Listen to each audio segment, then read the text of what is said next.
So when I actually made my first video like a little bit over a year ago, and I posted on my personal account, and nothing really happened. And it was just kind of like me trying to get people in. Because like I said, we've been there for 20 years, but it's always been it's kind of hidden. It's in a shopping center. So like if you don't know we're there, you can pass it up really easy. There's no like street signs or anything. And so it didn't really gain any traction. And then, I was having a conversation with my mom, and she was just kind of like, venting towards me about how business was doing. And I was like, I'm going to try this again. Like, I'm going to try the social media thing again. So I reposted the video, and a blog, I don't know if you guys know the blog Unsexist. Maybe. They reposted it, and it them. went digital. And that was the first like viral moment that I had. And I was like, okay, I have to keep this up. Wow. Like, because people are seeing it. They know we're Black owned. Like, I want people to know that we're Black owned. We don't do the Chinese food like everyone else. So we have something different to offer. And so I just kept pushing it and pushing it and pushing it. And now. Wait. So, okay, this is dope. Because whenever you're in LA, you go to Louisiana. This is so dope. They always have Chinese food. Yeah. You guys fucking brought macaroni and soul food that's so fucking dope. Yep. That's so fucking dope. Yep. Oh, that was dope. That's fire. We had to set ourselves apart. That's fire. From everyone else. They're like 99% Cambodian owned. Well, okay. Wait, sorry, go ahead. I have something to add. I might pivot it a little bit, but you go first, because I'm going to pivot it. Well, okay, first of all, you went to Clark. I did. I started my college journey I went at to Clark, Morehouse, so Atlanta. shout out to you. Oh, shout out to the AUC. But wait, well, okay, go. It's a lot going on. I'm excited. Okay, well, go. You ready to say? And you say like you're heavy on the Black-owned. This is a Black-owned business. Yeah. I don't like that. Okay. In terms of like, I feel like when you put that you're Black-owned, it can cap your business. So maybe can you speak to what the advantages of saying, hey, we're Black-owned business? Yeah. Versus, not? Okay, so it's funny that you say that, because that is a part of a lot of the comments that I've gotten, like, Damn, saying you're Black-owned. Right. Not you were the bots. Oh, my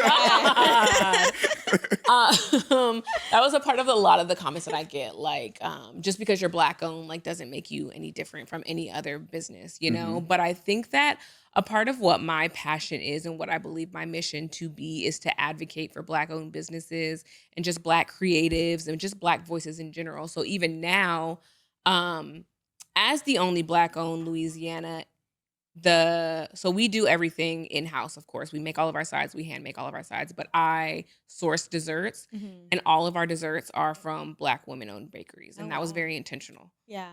Putting people on, supporting the community. Exactly. As we should, because I think in different communities you do see that, where they do buy directly from people within, Yeah. And I think I'm an advocate for it, so I feel like it should be no different. I think in every community does that. Yeah, the Asian community supports their own. The white community definitely supports their own. The Hispanic community supports their own.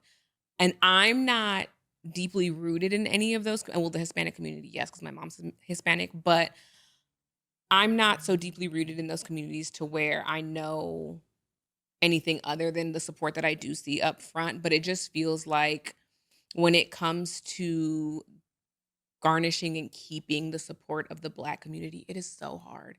It is so, so hard. Like, I get some of the like strangest comments. Like, people think they know what type of grease we use, and they tell me I'm wrong for that. I'm like, how do you know what type of grease I use? Like, it's behind a closed door. Like, you have no idea what I use. You just assume. People tell me just all kinds of crazy comments. And I'm very intentional with everything that I do. So like, if I'm in there in the front, or when I am in there, I'm very nice to everyone. I already have a really bubbly personality, but I'm extra nice, because the stigma is you go into a Black-owned business and everyone has attitude. Like, we're not doing that here. Like, everybody needs to be on point. And I tell our employees that all the time. Like, I need you guys smiling. And they're like, Chelsea, like, we're as nice as we can be. And I'm like, be nicer. Be as nice as you, like, be annoyingly nice, because we need to break this stigma, because this cannot keep happening. Like, our food is quality. I know our food is good, but there's just so many layers to what it means to be a Black business owner and what it is that you're putting out to people. I think that, sorry. Go. I was going to say, I think that's a good point that you make it like a point to be distinct from other franchises, and I think that makes all the difference because sometimes you may be people's first experience with the brand. Yeah. But my question is, like, if they go to another Louisiana's, what really can you do that's different from other franchises? Like, what all are you allowed to do to make yourself different from competition? And is it even considered competition when you're all kind of the same brand, or how does that work? I think so. To answer the first half of your question, when we bought into the franchise, we are able to kind of make it our own. So there's no like rules and regulations to like you have to stick to this menu or you have to stick to that menu. There's certain things that we have to do uh to remain a Louisiana famous fried chicken. And there's certain products that we have to use, but as far as like the menu, we have a lot of free range on that. Really? So that's how we differentiated ourselves mainly. When you go into the other ones, there's Chinese food, like we talked Mhm. about earlier. So you're gonna get the fried rice and the egg rolls. Some of them do like burgers and stuff. But for us, we do the soul food side. So greens, macaroni and cheese, red beans and rice. I made a joke to my mom the other day because, like I said, my dad cooks with me a lot of days. And so we get back there and we just get to making stuff for ourselves. Like, we should put this on the menu. Mm. So we do chicken tacos, we do chicken sandwiches. We just try stuff. And then if it works, sometimes it'll work and we'll be like, okay, let's just keep it up. And That's then sometimes it's like, amazing. yeah. So we have a lot of room to like play with it and see what works and what doesn't. We have a lot of room to do that. Wow. Yeah. Do you feel like there's a certain location that, does it right? Like which Louisiana's is the Us. best? We're the best. Everyone's gonna say I'm biased. I think that we definitely have the best, but I will say honestly, I haven't been to another Louisiana since 2007. Okay. So For of course, real? no, I Oh, don't have a which one reason did you to. go to in 2007? Manchester and Normandy because it was the closest. Okay. Yeah. So that's the closest one to me. 91st and Central is also right there. 91st and Central is like a historic one because that is where the owner of the company started that's where he started his reign over everything.